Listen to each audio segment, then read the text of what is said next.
Hello everyone. I am going to read lesson number 2, How the Dog Found Himself a New Master, class 6th. This is the second chapter of this book. Story शुरू करने से पहले, lesson की हिंदी बताने से पहले मैं आपको इसके बारे में थोड़ा बताना चाहूँगी कि ये एक स्टोरी एक डॉग की कि वो कैसे वो अपने फ्रीली घूमने के तरीके से ऊब जा गया था और कैसे वो पहले वॉल्फ के पास जाता है, फिर बियर के पास जाता है, फिर लॉयन के पास जाता है और कैसे वो उनसे सेटिस्फाई नहीं होता है, उनको एक अपने मास्टर के रूप में उनसे सेटिस्फाई नहीं होता है और फिर वो कैसे सबसे लास्ट में किसको चुनता है, इसके बारे में ये कहानी है। तो आओ इसको पढ़ें without wasting our time. Before you read, इस स्टोरी को पढ़ने से पहले ये राइटर ने दिया हुआ है कुछ, इसके बारे में पढ़ते हैं। You may know that the dog and the wolf are closely related. आप जानते ही हैं कि डॉग और वॉल्फ क्लोजली रिलेटेड है। ये एक ही फैमिली के से लगते हैं, जैसे डॉग की जैसी शेप होती है वैसे ही वॉल्फ भेड़ियों की भी होती है, तो ये एक ही जैसे एक फैमिली के ही है। You may also know something about how over the centuries human beings have domesticated and tamed wild animals. और आप ये भी जानते हैं कि कैसे मनुष्य ने बहुत सारी शताब्दियों से वाइल्ड एनिमल्स को डोमेस्टिकेट किया है, उनको घरों में रखा है, एंड टेम्ड, और उनको अपना पालतू बनाया है। Here is a story about how the dog became a time animal. यहाँ एक स्टोरी है कि कैसे एक डॉग एक पालतू पशु बनता है। How the dog found himself a new master, कैसे डॉग ने अपने लिए एक नया मास्टर पाया, या उसने कैसे अपने लिए नया मास्टर बनाया। Dogs were once their own masters and lived the way wolves do in freedom until a dog was born who was ill pleased with this way of life. Dog जो है वो अपने खुद के मास्टर होते थे और आज़ादी से ऐसे ही घूमते थे जैसे भेड़िए आजकल घूमते हैं।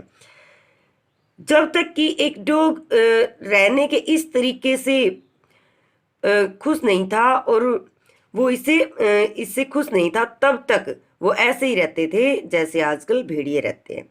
He was sick and tired of wandering about by himself. He was sick, sick means बीमार होना भी होता है, लेकिन यहाँ पे आएगा इसका ऊब जाना। ही वॉज सिक, वह इस जिंदगी से ऊब गया था, एंड टायर्ड ऑफ वैंडरिंग, और घूम घूम कर थक गया था। About by himself, looking for food and being frightened of those who were stronger than he. और अपने लिए खाना ढूंढकर भी वो थक गया था, एंड बीइंग फ्राइटन्ड, और वो डरा हुआ भी रहता था, of those who were stronger than he, उन जानवरों से वो थका हुआ भी रहता था जो उससे ज़्यादा ताकतवर थे।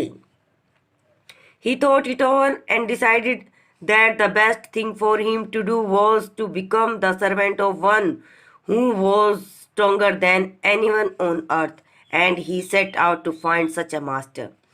He thought, उसने सोचा इसके बारे में बहुत, thought it over, उसने इसके बारे में बहुत सोचा, and decided, और फिर निर्णय लिया कि that the best thing for him, कि उसके लिए सबसे अच्छी चीज़ क्या थी उस टाइम पे, कि become the servant of one, कि वो किसी एक का सर्वेंट बन जाए। सर्वेंट मतलब एक की दास्ता स्वीकार कर ले, एक को अपना मालिक चुन ले, किसी को भी।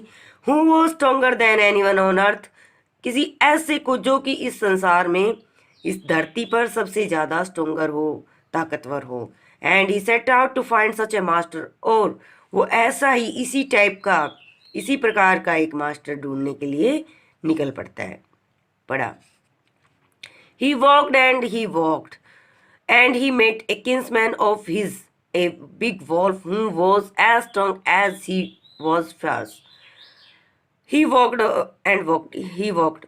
वो चला और चला, आगे चला।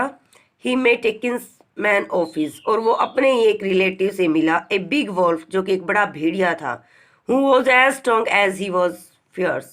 वो जितना ज़्यादा स्ट्रॉन्ग था उतना ही ज़्यादा आक्रामक भी दिखाई देता था। आक्रामक मतलब खूंखार। Where are you going, dog? The wolf asked. भेड़िए ने पूछा, तुम कहाँ जा रहे हो dog? I am looking for someone to take up service with, मैं किसी को अपना स्वामी बनाने जा रहा हूँ, किसी की दास्ता स्वीकार करने जा रहा हूँ. Would you like to be my master wolf, क्या तुम मेरे स्वामी बनना पसंद करोगे wolf. I don't see why not, the wolf said, wolf ने कहा वाई नॉट, क्यों नहीं, बिल्कुल बिल्कुल बनूंगा मैं तो आपका स्वामी. And this agreed upon, the two of them went on together, और ये बात दोनों में सहमत हो गई और दोनों फिर चल पड़े, एक साथ चल पड़े आगे. They walked and they walked, वो आगे चले. And all of a sudden the wolf lifted his nose, sniffed, darted quickly off the path and into the bushes and crept deeper into the forest. They walked and they walked, वो आगे और चले और आगे चले गए. और अचानक क्या होता है कि वॉल्फ कुछ सूंघता है और darted quickly off the path, और रास्ते से एकदम पीछे एकदम खिसक जाता है. एंड into the bushes, और झाड़ियों में चला जाता है. And crept deeper into the forest, और रेंगता हुआ, क्रैप्ट मतलब रेंगता हुआ, फॉरेस्ट में अंदर चला जाता है, गहरे फॉरेस्ट में, जो वहां से गहरा फॉरेस्ट था उसमें चला जाता है. The dog was much surprise, dog को बड़ा चंबा हुआ, बड़ी हैरानी हुई. What's come over you master, तुम्हारे ऊपर क्या विपदा आ पड़ी है. ओवर यू मतलब विपत्ति आ पड़ी है, क्या मुसीबत आ गई है. ही आस्क्ड, उसने पूछा. What has frightened you so, आपको किस बात ने इतना डरा दिया है. Can't you see there's a bear out there and he might eat up both of us, you and me, क्या तुम नहीं देख सकते हो, वहां एक भालू है और वो हम दोनों को ही खा जाएगा, तुम्हें और मुझे. खा जाता, माइट मतलब खा जाता. Seeing that the bear was stronger than the wolf, ये देख के कि बियर भालू तो वोल्फ से ज्यादा स्ट्रोंगर है. The dog decided to take up service with him, dog ने उसके साथ उसकी सर्विस करने के का निर्णय लिया. And he left the wolf and asked the bear to be his master, और उसने भेड़िए को छोड़ दिया और भालू से उसका मास्टर बनने के लिए पूछा. The bear agreed to this readily and said, भालू इस पर एकदम से तैयार हो गया और उसने कहा. Let's go and find a herd of cows, आओ चले और एक गायों का झुंड देखे. I kill a cow and then we can both eat our fill, हम दोनों एक गाय को मारेंगे और फिर हम अपना भोजन करेंगे. They walked on and soon saw a herd of cows, वो आगे चले और उन्होंने जल्दी एक गायों का एक झुंड देखा. But just as they were about to come up to it, लेकिन जैसे ही वो उसके पास पहुंचने ही वाले थे, दे वर स्टॉप्ड, वो रुक गए. बाय अ टेरिबल नॉइस, एक डरावनी आवाज सुनी उन्होंने और वो रुक गए. The cows were mooing loudly, गाय वो तेज रंभा रही थी, वो अपनी आवाज निकाल रही थी. And running in A panic in all direction, और दयनीय स्थिति में इधर उधर सभी डायरेक्शंस में दौड़ रही थी. The bear looked out from behind a tree, और ये सब कुछ बियर एक ट्री के पीछे से देख रहा था. And then he too ran hastily deeper into the forest, और फिर वो भी हैस्टिली मतलब जल्दी से गहरे वन में चला गया. Now why did I have to come here, said he to the dog, उसने डॉग से कहा कि मैं यहाँ क्यों आया. It is the lion who rules the forest in these parts, ये लायन है जिसका इन फॉरेस्ट के इन पार्ट्स में, इन हिस्सों में जिसका शासन है. The lion who is he, शेर हु इज ही, वह कौन है. Don't you know he is the strongest beast on the earth, क्या तुम नहीं जानते कि वो इस संसार में सबसे स्ट्रोंगेस्ट, सबसे ताकतवर एनिमल है. Beast means animal.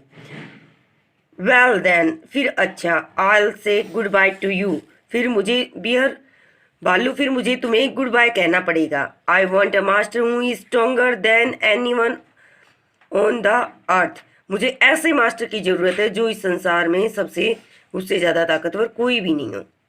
And off the dog went to ask the lion to be his master, और वहाँ छोड़ने के बाद, वहाँ अलविदा कहने के बाद, डॉग लायन के पास गया to be his master, to ask the lion to be his master, और वहाँ लायन से पूछता है कि उसके मास्टर बनोगे। The lion agree to it, lion इस पर सहमत हो गया, and the dog stayed with him, और डॉग उसके साथ रुका, and served him for a long time, और उसकी काफ़ी लंबे समय तक उसकी सेवा की, उसका सर्वेंट बनकर रहा। It was a good life, ये बहुत अच्छी लाइफ थी, and he had nothing to complain of, और उसे कोई शिकायत भी नहीं थी। For there was no stronger beast in the forest, क्योंकि उससे ज़्यादा कोई ताकतवर एनिमल पूरे जंगल में नहीं था, पूरे वन में नहीं था। देन द लॉयन से ज़्यादा, and no one dare touch the dog or offend him in any way, और किसी की हिम्मत नहीं थी कि वो डॉग को टच भी करे या उसका किसी भी तरीके से विरोध करें। But one day the two of them were walking side by side along a path that ran amid bare cliffs when all of a sudden the lion stopped. लेकिन one day एक दिन दोनों जा रहे थे, एक चट्टानी रास्ता था, उस पे दोनों साथ साथ चल रहे थे, तो तभी अचानक से लायन रुका।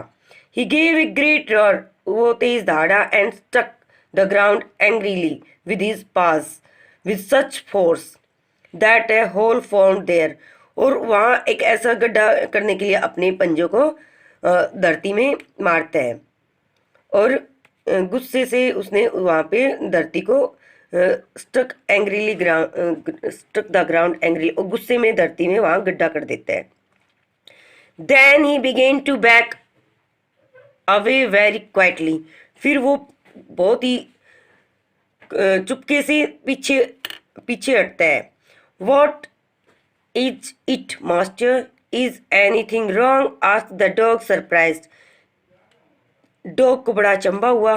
वॉट इट इज, ये क्या है मास्टर, इज एनीथिंग रॉन्ग, क्या कुछ गड़बड़ है। I smell a man coming this way, the lion said, lion ने कहा कि मैंने एक आदमी को सूंघा है जो इस रास्ते पर आया हुआ है। We would better run for it or we will be in trouble, अच्छा होगा हम यहाँ से भाग जाएं, अदरवाइज हम मुसीबत में पड़ जाएंगे। Oh well then I will say goodbye to you lion, oh अच्छा फिर मुझे तुम्हें गुड बाय कहना पड़ेगा, अलविदा कहना पड़ेगा lion. I want a master who is stronger than anyone on earth, मुझे ऐसा मास्टर की ज़रूरत थी, मैं ऐसा मास्टर चाहता हूँ जो इस पृथ्वी पर, इस धरती पर सबसे ज़्यादा स्ट्रोंग हो। And off the dog went to join the man, और वहाँ से अलविदा कहने के बाद डॉग मैन को ज्वाइन करने चला जाता है, मैन के पास चला जाता है। And he stayed with him, और वो उसके साथ रुका। एंड सर्व्ड हिम फेथफुली, और उसने उसका बहुत ही विश्वास के साथ उसने उसकी सर्व की। दिस हैपेंड लॉन्ग एगो, ये बहुत पहले हुआ था। बट टू दिस डे, लेकिन आज तक, the dog is man's most loyal servant, तब से लेकर आज तक डॉग आदमी का सबसे ईमानदार सर्वेंट है। And knows no other master, और उसको किसी दूसरे मास्टर को वो नहीं जानता। Okay, this is the end of the lesson number 2, class 6th. Thank you.